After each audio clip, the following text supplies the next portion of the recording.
Hello friends, তোমরা কেমন আছো? আমি ভালো আছি। আজকে দাদির কিচেনে পটল দিয়ে একটা রেসিপি করব। একদম নতুন ধরনের রেসিপিটা। ছোট চিংড়ি দিয়ে পুর করে পটলের রেসিপিটা করব। তোমরা দেখতে থাকো কি করে রেসিপিটা করছি।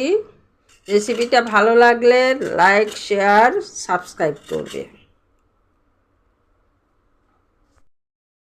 রেসিপিটা করার জন্য এখানে কিছুটা পটল নিয়েছি। পটলগুলি আমি এইভাবে চাকু দিয়ে ছাড়িয়ে নিচ্ছি, নিয়ে পরিষ্কার করে ধুয়ে নেব।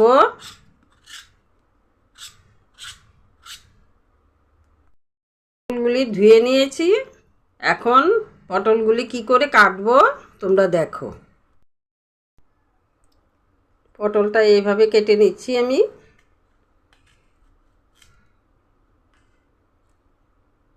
দুই সাইড কেটে নিচ্ছি। এখন একটা চামচ দিয়ে পটলের ভেতরের যে বিচিগুলি আছে ওই বীজগুলি আমি বের করে নিচ্ছি।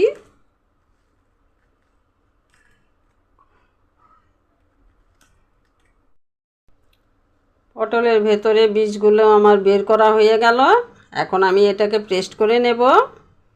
আর কিছুটা ছোট চিংড়ি নিয়েছি, ওটা চিংড়ি মাছটা ভেজে তারপর ওই মাছটাও আমি এটার সাথে পেস্ট করব। তোমরা দেখো আমি কি করে করছি। অল্প করে তেল দিয়ে আমি পটলটা ভেজে নিচ্ছি।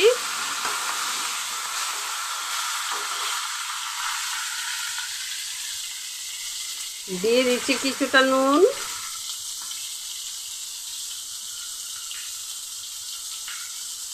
আর কিছুটা হলুদ গুঁড়ো। পটলটা খুব একটা বেশি ভাজবো না, অল্প করেই ভেজে নিয়েছি। এখন নামিয়ে নিচ্ছি। কড়াতে তেল দিয়ে দিয়েছি। এখন চিংড়ি মাছগুলি ভেজে নেব। তেলটা গরম হয়ে গেছে।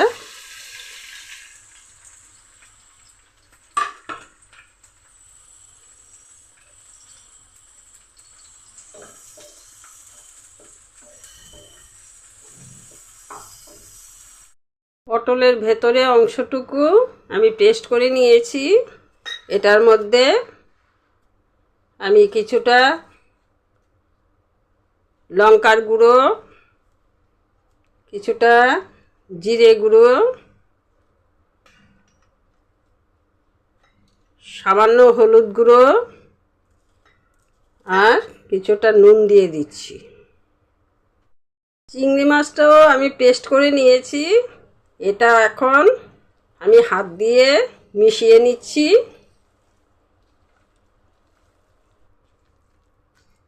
এখন রেখে দিচ্ছি।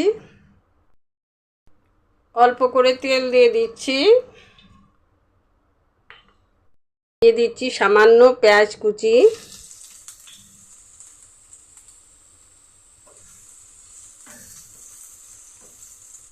পেঁয়াজটা আমার ভাজা ভাজা হয়ে গেছে। এখন আমি এগুলি দিয়ে দিচ্ছি। মেখে এগুলি রেডি করে রেখেছিলাম, এগুলি দিয়ে দিচ্ছি।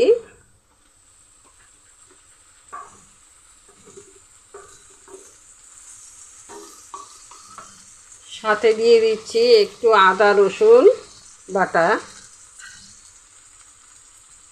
অল্প করে।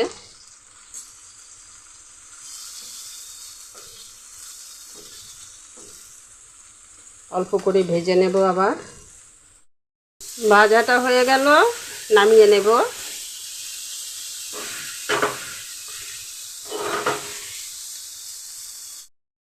ছোট চিংড়ি আর পটলের ভেতরের যে অংশটুকু দিয়ে আমি এখানে পুর করেছি, পুরটা আমার হয়ে গেছে।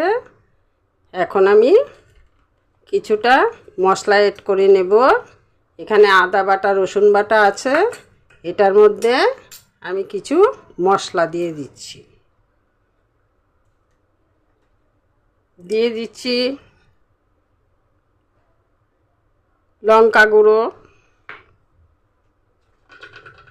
হলুদ গুঁড়ো, জিরে গুঁড়ো, অল্প ধনে গুঁড়ো দিয়ে আমি জল দিয়ে এটাকে মিশিয়ে নেব। এই মশলাটা দিয়ে আমি রান্নাটা করব। আমি পটলের মধ্যে পুরটা ভরে নেব।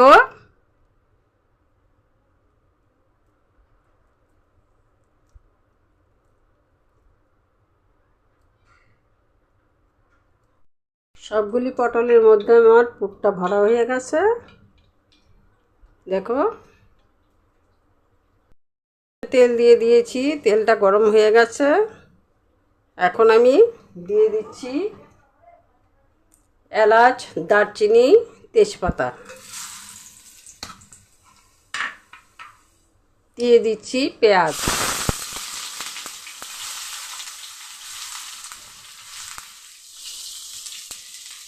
পেঁয়াজটা একটু ভাজা করে নেব।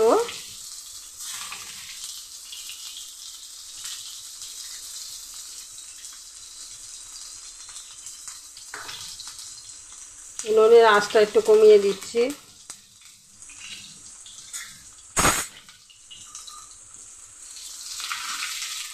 পেঁয়াজটা আমার ভাজা ভাজা হয়ে গেছে। এখন এখানে মশলাটা আমি একসাথে করে রেখেছিলাম, ওটার মধ্যে জল দিয়ে গুলে নিচ্ছি। মশলাটা দিয়ে দেব।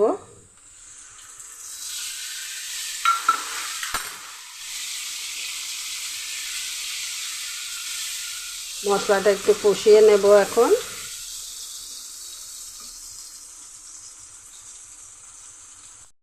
দিয়ে দিচ্ছি পরিমাণ মতো নুন,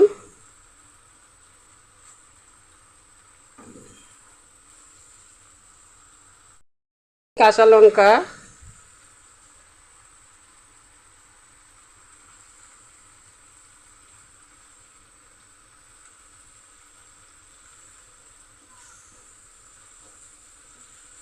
মশলা থেকে তেল ছাড়তে শুরু করেছে। মশলাটা আমার ভাজা হয়ে গেছে।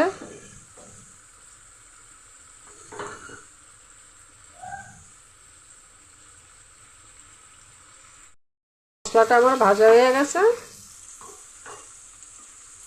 এখন আমি কিছুটা জল দিয়ে দিচ্ছি।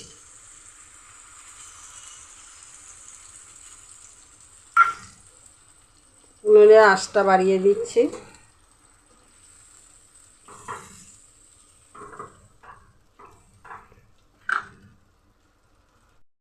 ঝোলটা ফুটে উঠেছে। এখন আমি একটা একটা করে পটলগুলি দিয়ে দেব। দিয়ে একটু সেদ্ধ করে নেব।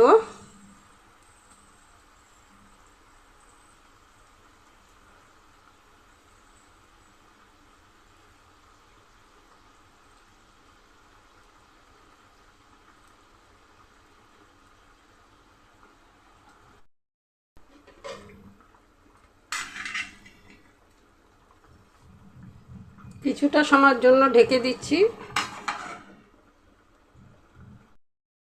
ঢাকনাটা তুলে দিচ্ছি।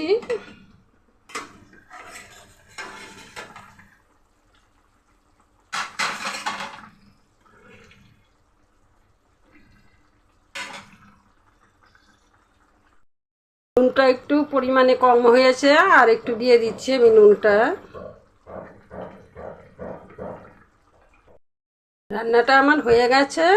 এখন কিছুটা গরম মশলার গুঁড়ো দিয়ে দিচ্ছি। রান্নাটা হয়ে গেছে, নামিয়ে নিয়েছি।